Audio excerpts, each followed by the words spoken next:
Everything that we see is only an outward appearance.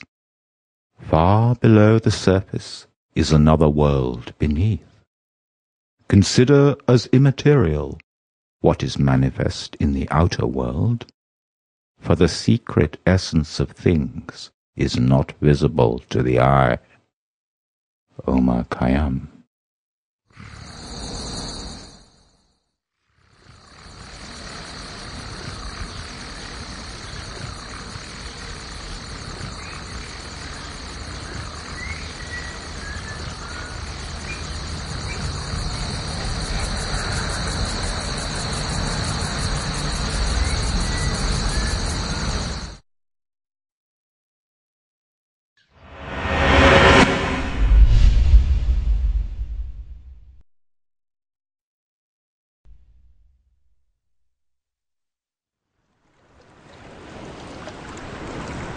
There are a lot of things in the world which we take for granted because they're with us all our lives.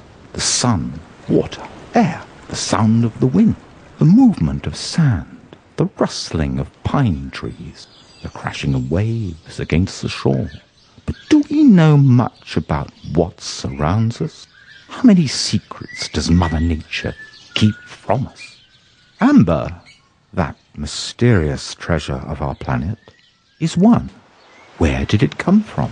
What exactly brought it? Or maybe one could ask, who exactly brought it to our planet? And why? Many, many studies of this unique stone that balances itself on the edge of two worlds, that of the here and now, the living, and that of the oblivion sunk or dead, have been made. Could it be that only the Sunstone, as it's called itself, knows the answers to these questions?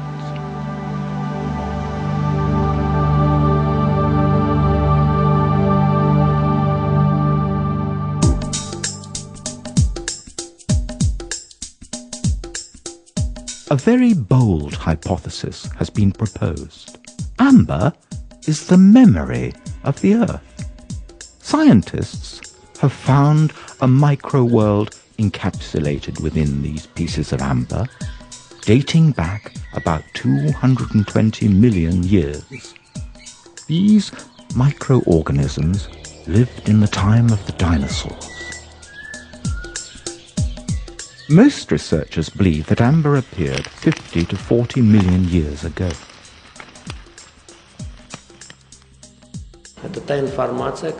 It is nature's information store, accumulated over millions of years, and amber is unique in that all this electromagnetic information of millions of years is only to be found in it. Not for nothing is it called the Sunstone.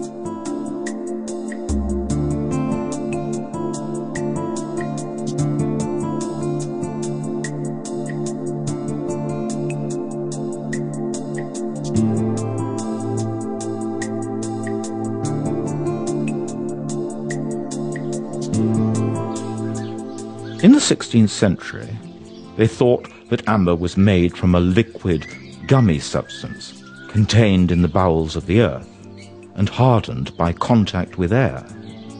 But in the second half of the 18th century, Russian scientist Mikhail Lomonosov proved that amber is of vegetative origin.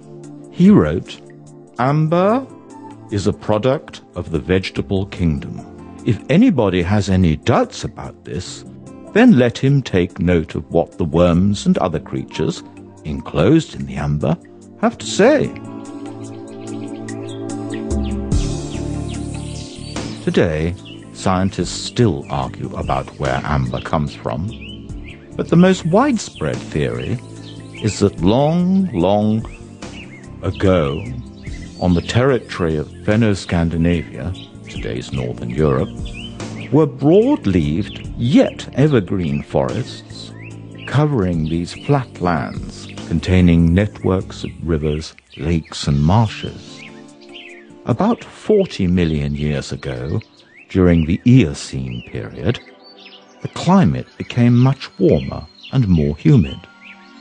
This resulted in the spreading of tropical and subtropical vegetation northward, and so the indigenous coniferous vegetation had to adapt itself to environmental change, to this strange new warm, moist world. And so they reacted to this by producing resin in abundance. There were both hurricanes and fires in these amber forests. They helped along the resin-producing process of the trees thus damaged, but also the insects and animals that clung to the trees had a hand in this too. Imagine resin trickling down the tree trunks, dripping from the branches. This resin oxidation process then, of course, went on into the forest soil, and there it could stay for millions of years.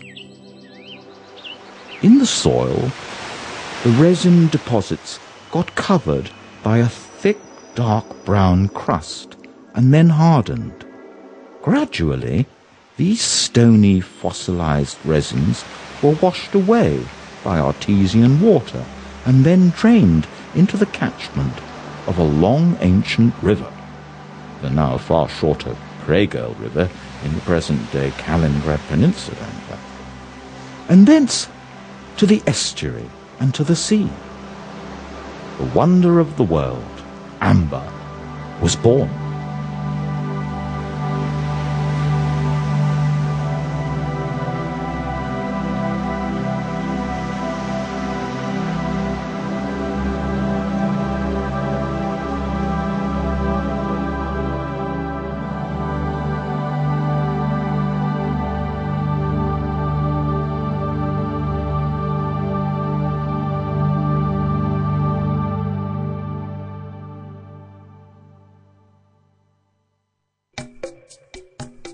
And so too, in good time, were you and I, mankind. Finding it, struck by its beauty, veni vidi vancit, we soon put it to good use, starting with religious purposes, then trade, and of course, simply as ornament. Raw amber pieces have been found in the caves of primitive man dating back to the late Stone Age, 4000 to 1600 BC. Amber can be easily polished up with the simplest of implements and made into amulets. The owner of this palace, Count Tyszkiewicz himself, also had amber collection which dated back exactly to late Stone Age. He had found these amber articles in the outskirts of Palanga in the settlement of Świętuję. This collection contains 153 items. A great treasure was found in Ukranta by merchants of Klaipėda, Stentan and Becker, who were involved into commercial amber mining and discovered 434 amber items of late Stone Age. Baltic amber is the most famous one of all, for it became part of the planet's history. In ancient times, in antiquity, there was the Varangian Way, which was also an amber shipping route. Amber was known in ancient Egypt, in Greece, in ancient Rome.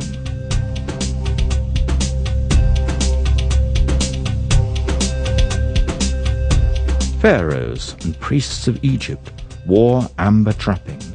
Cherry-colored amber, the so-called dragon blood, was of great value in China and Japan. The rings of reddish or yellow color, decorated with a small figure of Venus or Cupid, and a bit later with heads of women with exquisite hairstyles, were very popular among ancient Romans. Emperors of Rome preferred black amber.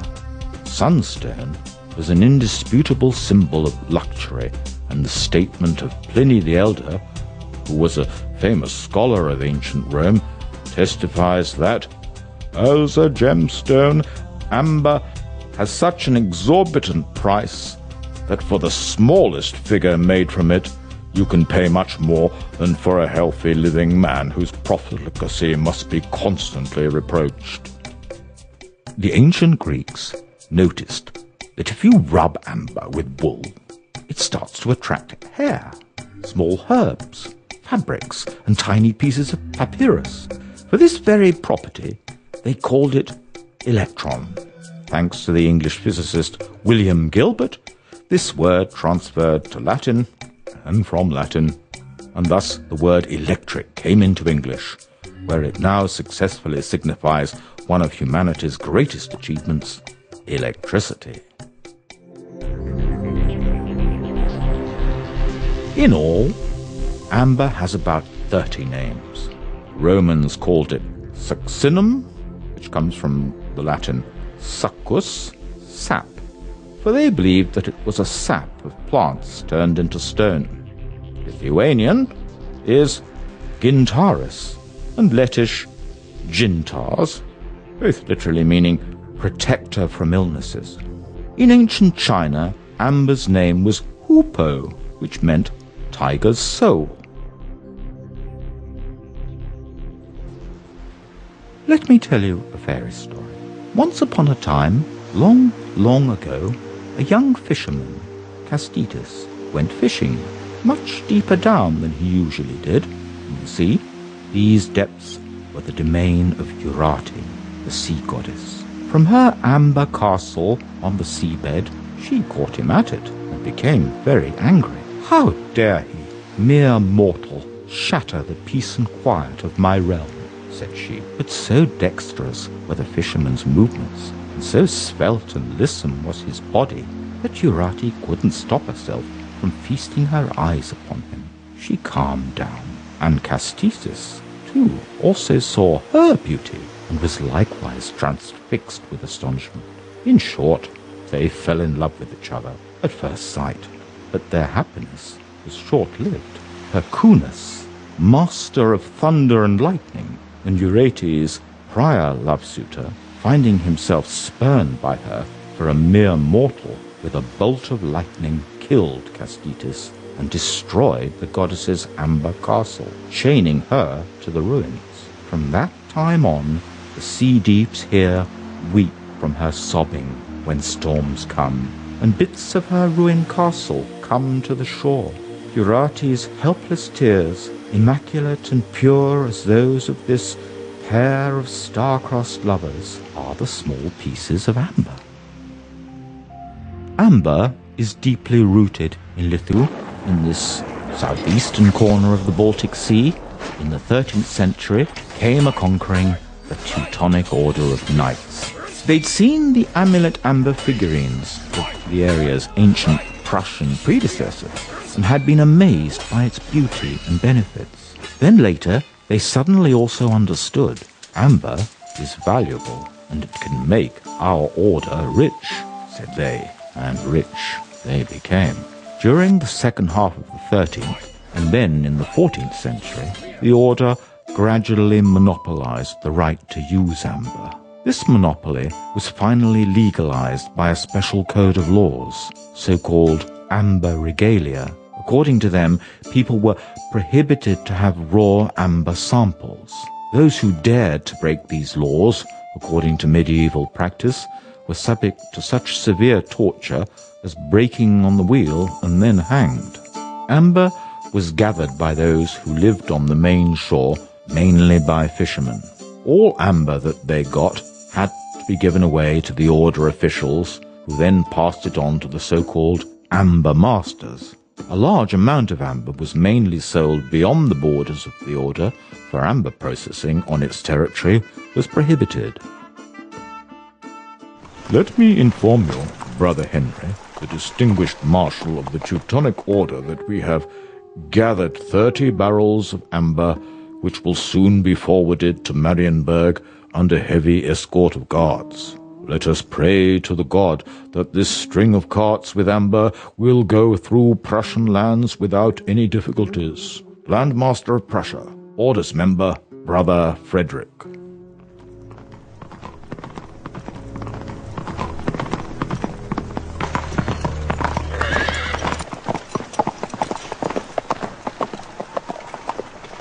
When the order's rule came to an end, amber collecting was allowed on the beaches and sandbanks, so it recommenced on a large scale. Amber density is equal or slightly less than that of water, and during a storm it is often cast ashore. History saw several very heavy amber storms. In the year 1862, the Baltic Sea cast ashore more than 2 tons of amber, and in 1814, about 870 kilograms. Dear Otto, yesterday my mother and I went below, and it's so exciting for me to inform you that I gathered a small bag of stones of great beauty. The sea is mourning for you, my dear, with amber tears, because it feels that I miss you so much. With God's help, we'll meet soon, I hope. Faithfully yours, Louisa.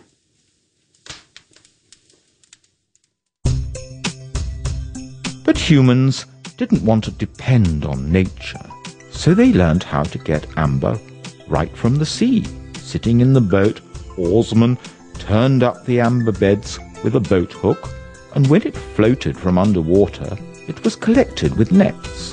Almost all the population of Prussia practiced amber collecting, for they lived on the shore of such a generous sea. Amber extraction in mines and adits started in the middle of the 17th century. Mining was done on the beaches, and adits were constructed on the steep sea cliffs. Workers did rock mining manually by the light of oil lamps. Clay was loaded to tubs and carried to the elevators. However, mines were constantly flooded by groundwater, so finally this mining method was cut off and all mines were closed. In the early 18th century, there were several attempts to do amber extracting from the sea bottom, employing divers. But because of ineffective work administration and the uncertainty of the Baltic Sea, they failed. Several divers perished. In the 19th century, the open excavation method was started. High-capacity excavators were used to remove top layers up to 30 meters deep. Blue clay beds, which contained amber, were loaded onto railway cars and forwarded to a concentrating mill. There, with the help of hydromonitors, the gob was removed and the stone itself was graded and then processed.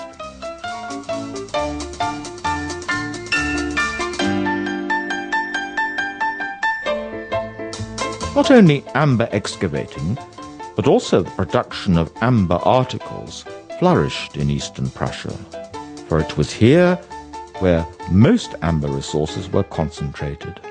The first amber processing shop appeared in Königsberg in 1641, and since then the amber industry went on developing, enlarging and flourishing right up to the beginning of the Second World War.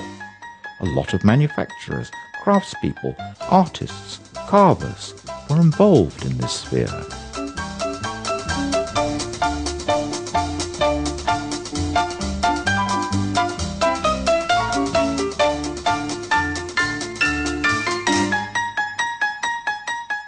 It started in the 30s of the 20th century by the Ribnitz goldsmith Walter Kramer. He produced a special form of jewelry, silver and amber, and so this small goldsmith manufacturer became bigger and bigger, and in the socialist time there was a big fabric with amber production in our town. There was 600 workers and 100 of them worked with amber. After the Second World War, when part of the territory of eastern Prussia was annexed to the USSR, amber mining, which was common practice among Germans, was continued by Russians. numerous migrants who restored the ruins of Königsberg and the economy of the region were astonished by the beauty of the Baltic gold. A unique amber plant was set up on the same place where the German plant had been before. This plant operates on the site of the world's largest amber deposit and is situated on the Baltic Sea on the shore near the settlement of Jantarne, former Palmnicken. This deposit possesses 90% of the world's proven amber resources. Amber is excavated as open-cast mining to a depth of 12 to 50 meters.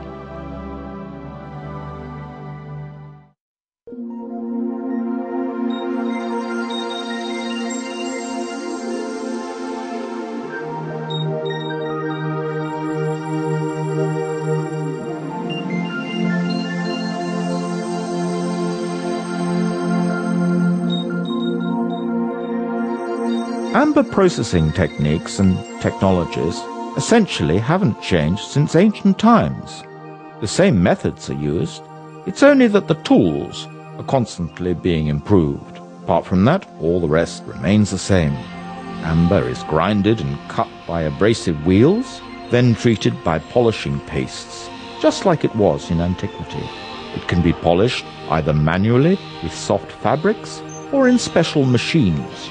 Amber is loaded into a drum together with small pieces of valuable wood species of particular form, which polish amber while the drum is rotating. These wood pieces either discolor or dye it.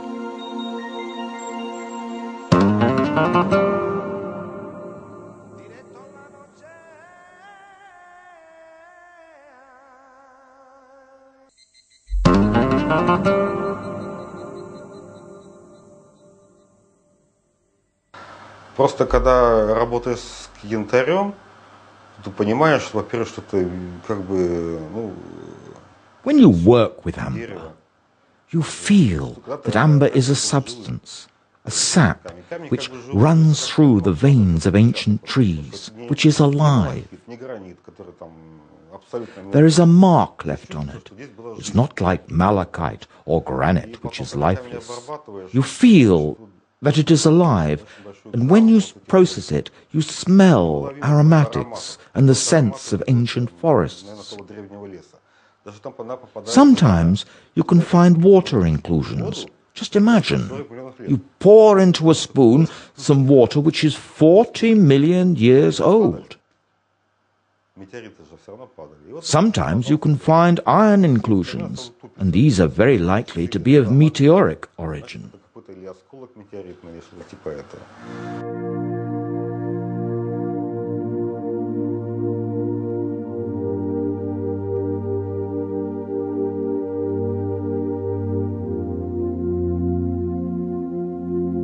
Probably unlike any other stone, amber feels what the craftsman puts into it and gives precise reflection.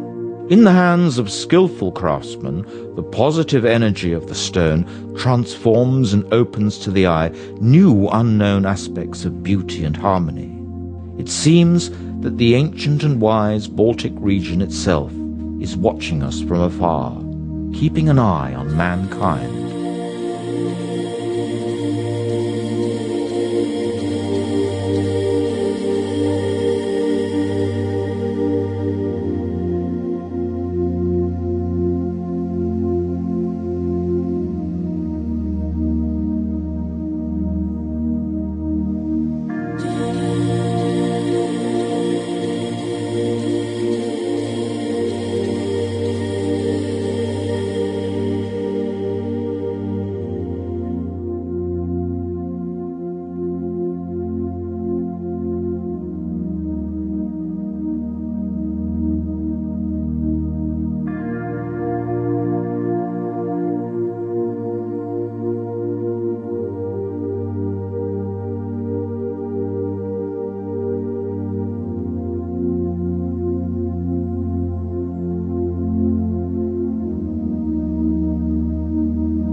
For thousands of years, people have been excavating and processing amber, and they have been admiring it through all these years and still trying to grasp the sunstone's miraculous, mystical and curative properties.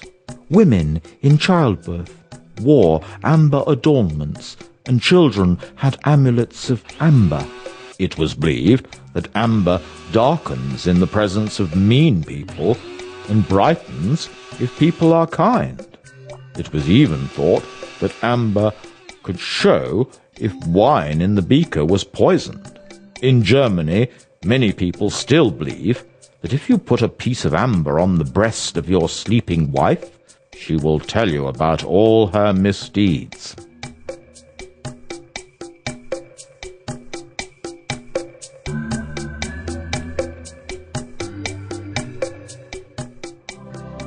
It was Hippocrates himself who first mentioned about the healing properties of amber and discovered that it could be used for medical purposes.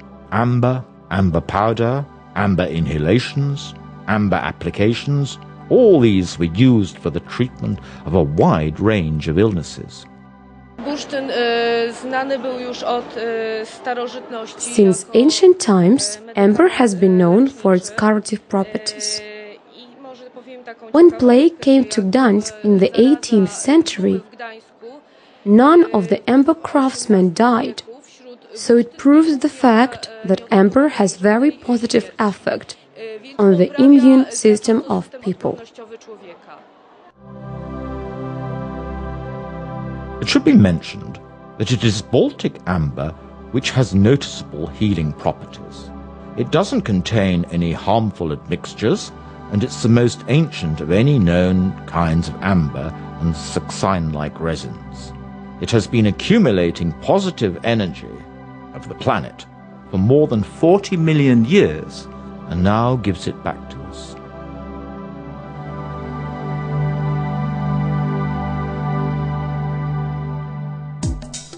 In ancient times, when men lived in very rough conditions and had to survive, they trusted their intuition, and it helped them to stay alive in the world which was full of dangers, and also to intuit what substances were helpful for their health. It has been proved that amber had positive energy and is a source of succinic acid, which has a positive effect on human health.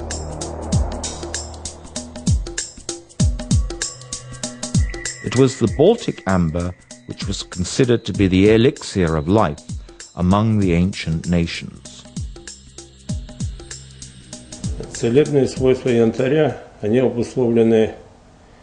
Curative properties of amber can be explained first by the fact that it is a source of bioenergy, and second, that it contains succinic acid, which has proved itself in recent years to have great healing potential. Amber crust contains the largest concentration of acid. This acid is responsible for the normal functioning of cells in our body. Succinic acid can be compared with fuel which burns in cells. It accurately finds the diseased cell, enters it, and sustains its vitality.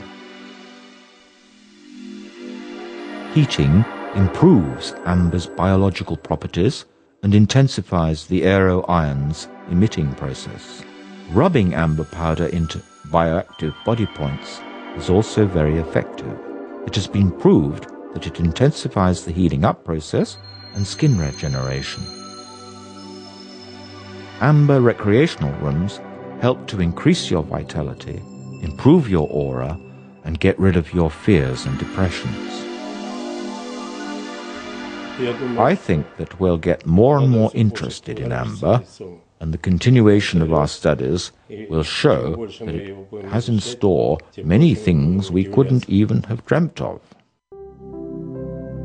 Living cells' chemical composition of all organisms differ much from that of those which are dead. The main components which compose living cells are hydrogen, oxygen, carbon, and nitrogen. Among the dead cell components, one can name oxygen, iron, silicon, and magnesium. It is different with amber, for its compositional elements are carbon, hydrogen, and oxygen. In its makeup, amber is in effect a living organism.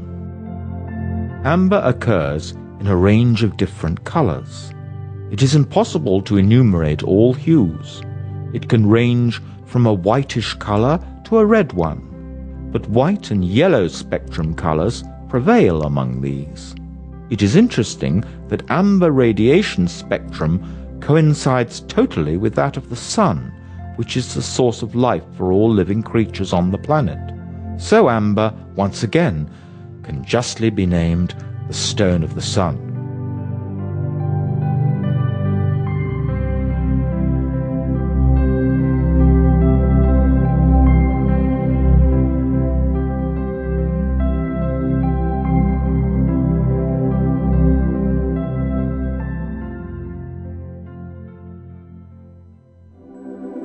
Amber deposits have been found in many parts of the world, on the Arabian Peninsula and in the Baltic region, in Sweden, in Mexico, Poland, in Sakhalin, and in the Ukraine.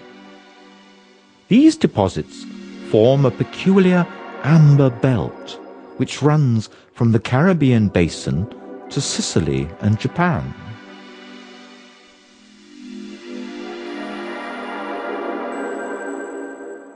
The Dominican Republic and La Cordillera Septentrional also possess great amber deposits.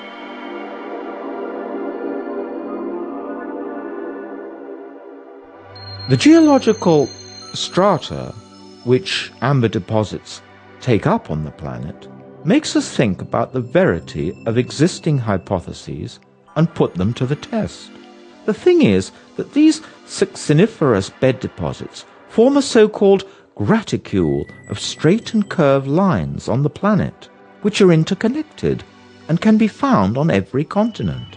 Experts are well aware of one such amber line which runs from the Jutlandic Peninsula, that's Denmark and Germany, through Kaliningrad region and on to Finland, the Kola Peninsula, and then comes further under the Arctic Ocean right to the planet's amber crown, as it's called. It is not excluded that succiniferous beds perform some very important mission on the planet, absorbing and emitting energy and thus transforming it. We have come to a conclusion that amber consumption strategy should be changed. Attention should be paid not to the size of amber formations, but to the intrinsic value of them in situ. Take a closer look at what you see. A galaxy? A shade over a meadow? Wind caught in the stone?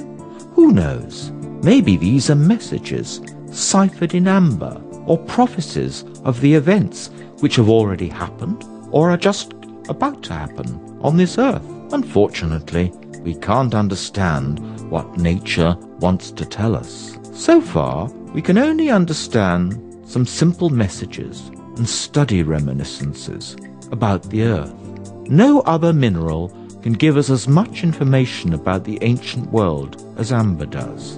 In protecting themselves, the trees have in turn enclosed insects and even some reptiles into resin. These creatures inhabited our planet some 10 million years ago. All of them were perhaps waiting for some meal to come, getting ready to make love, going to have a rest, starting to fight with enemies, when suddenly they became trapped and didn't even know that at that very moment they were to become part of history. If you take a look into the stone, you can learn what insect is captured inside, how it lived, what it was doing in its lifetime. These are the so-called animated inclusions, which depict devouring or coupling process or a process of laying larvae. Generally speaking, looking at these stones is like watching a film. Sometimes unique stones are found, stones in which you can see the representatives not only of different species, but of different families and classes. Over my whole life using the microscope, I have examined several 100,000 stones with inclusions, but I have never seen any like this one I hold in my hand. It is unique, not only because it has so many inclusions, but because it contains a great variety of insects, animal and vegetable kingdom representatives. This very piece I hold contains even a mammal's hair, very rare.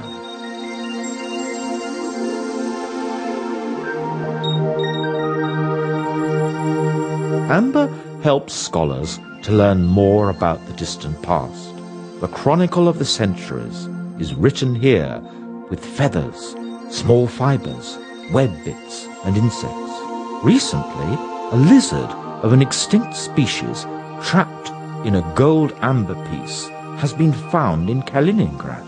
It was sensational.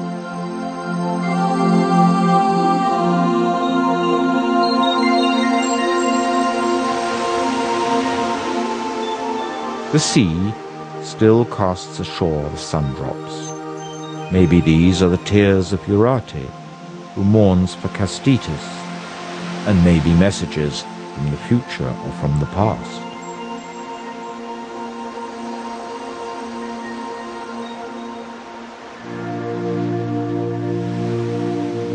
The Sunstone knows a lot of mysteries, and humans probably will never use even the smallest part of the potential which this nature's gift has.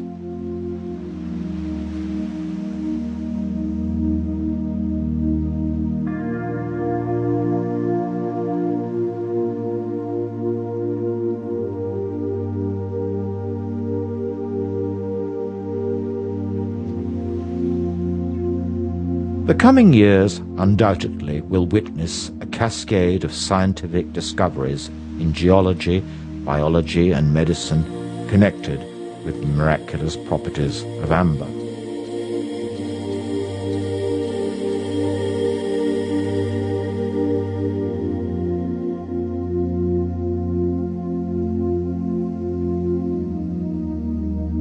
Maybe the planet will see an amber boom, and amber jewelleries will be presented on the world's podiums or sold in fashionable, expensive boutiques, and movie and sports stars will wear amber accessories.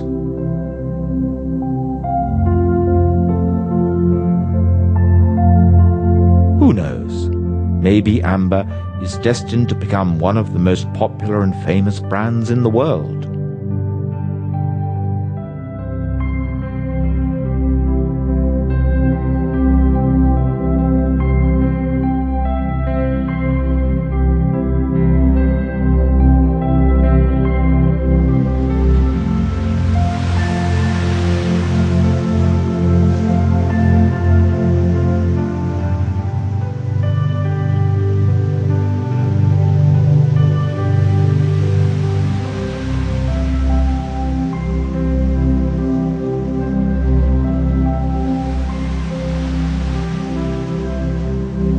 Be that as it may, in one way or another, this millennium has a lot of clues and discoveries connected with humanity's aspiration to understand the essence of this fossilized resin of coniferous trees known as amber.